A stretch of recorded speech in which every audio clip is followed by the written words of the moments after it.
Hey, I know who you remind me of. Do you know a Lady Piermont? Aunt Clarissa? I should say so. Lovely old duck. How do you know her? Met her in Paris a few years back. On one of her man-trawling holidays, no doubt. I say, did you and Aunt Clarissa... No, not my type. No, you don't have that haunted look her conquests usually display. You recognize this? One of the tour postcards from downstairs, isn't it? It's what brought me here in the first place. Does the name Bruno mean anything? Oh, Tristram mentioned him. He used this room before me, you know. How do you know Tristram? I met him at the festival. Aha! He read me his poetry. You don't need to tell me the rest. Then he said I could come and stay with him. So I did. You poor kid. You and Tristram, is it serious? Tristram is one of a kind. In fact, when I think of him, I go, you know. The poor woman had been duped by Tristram's lies. I couldn't let him mess up her life.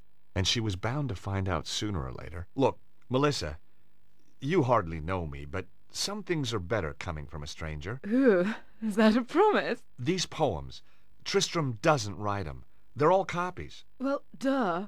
Obviously. What? I knew that. What? You must think I'm totally dim. No, I just thought he'd tricked you, put you under his spell. Oh, you're too sweet. George, are you for real? I don't... You've come to save me.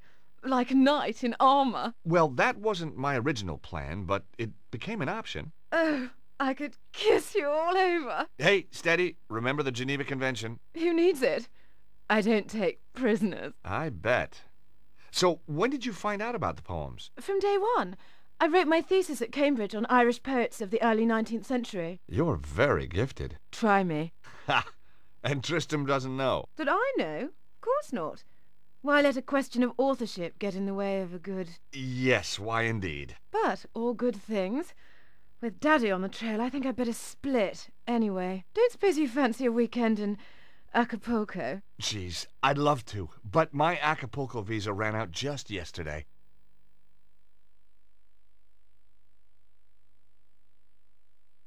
What were you doing?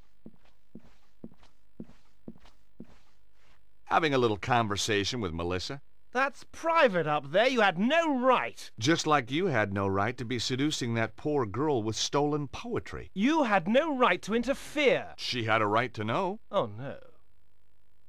You haven't told her. Not about the poetry. You can't base a relationship on lies. I have to talk to her. I wouldn't advise it. She needs a little time to herself. Then she's going to stay with friends. I took more than a little pleasure knowing that he was the one who'd been duped. Maybe I should march right outside and tell Melissa's dad about you. Tell him that you've got her upstairs.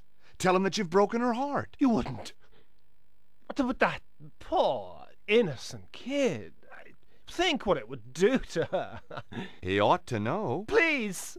Oh, God, no, you wouldn't. He'll kill me. You're breaking my heart. On the other hand... Yes? Yes? You tell me what I want to know, and I forget about your house guest. Blackmail wasn't really my style. And suddenly, I wasn't so sure who was being duped anyway. Very well. Now will you tell me about He Bruno? was here, but he's gone. Upton went one night. Did he leave anything behind? He was in a hurry. He just grabbed his pathetic belongings, threw them in his bag, and off he went. He must have left something. Nothing worth looking at, believe me. Letters, notes, a phone number? No. He took everything with him.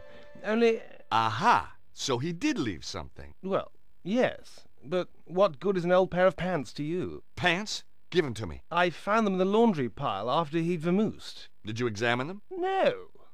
What kind of a chap do you think I am? Excellent. Come on, let me see 'em. You're a sick man. What are you waiting for?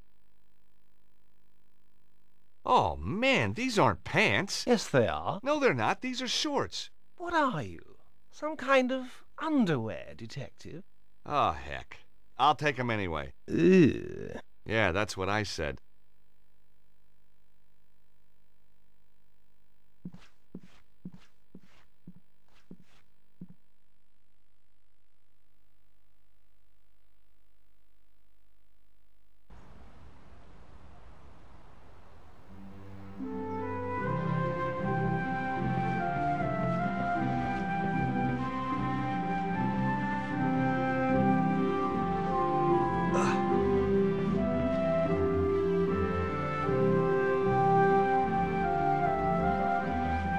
I wasn't leaving until I'd finished what I'd come here to do.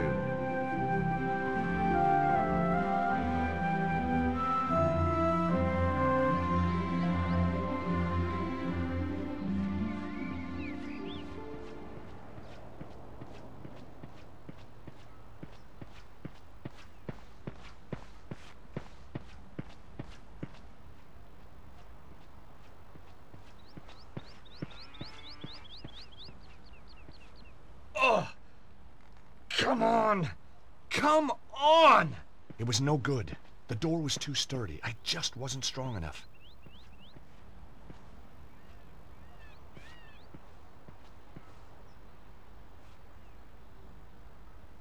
The shorts belonged to Bruno.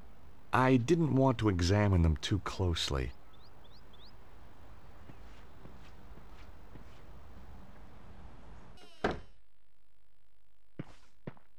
Hi again.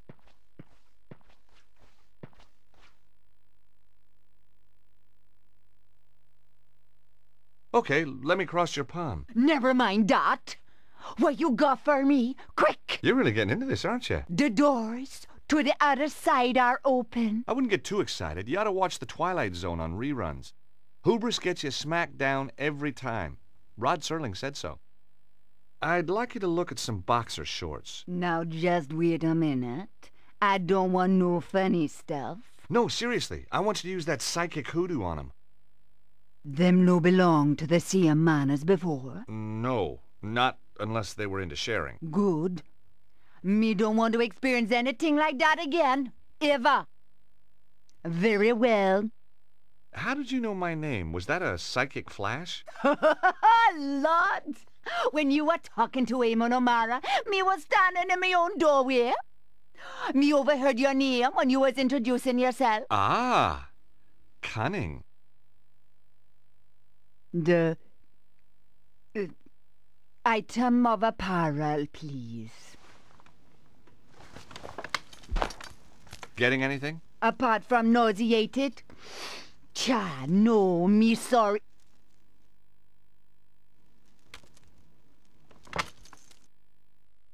Oh, no! What? What can you see? Dragon fire! No. A man and the dragon seek his death. He only has minutes to live. Oh, the flames. No! No, the... Madame Zazie? Madame Zazie? She was out cold, but okay. I must admit, sometimes my shorts had the same effect on women. If she was right, Bruno would be dead soon. I had to act fast. But how? I didn't even know where he was.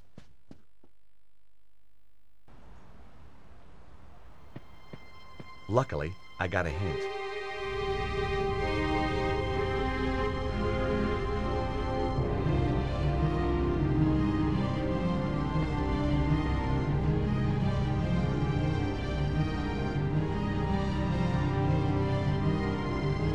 Oh! Come on! Come on! It was no good. The door was too sturdy. I just wasn't strong enough. Please, I need help. I'm an aesthete, not a psychiatrist. I'm serious. There's a fire. Someone's trapped, but that door's in the way. Say no more. I may have the soul of a poet, but I've the heart of a lion. Lead on!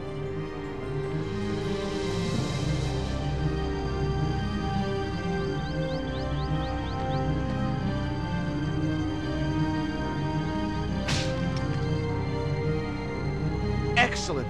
Thanks, Eamon. No trouble. Just sorry there wasn't a camera crew around to catch me being heroic. I can take it from here. Sure, I'll call the fire brigade. Then I'm going to sort out that bloody thieving hippie.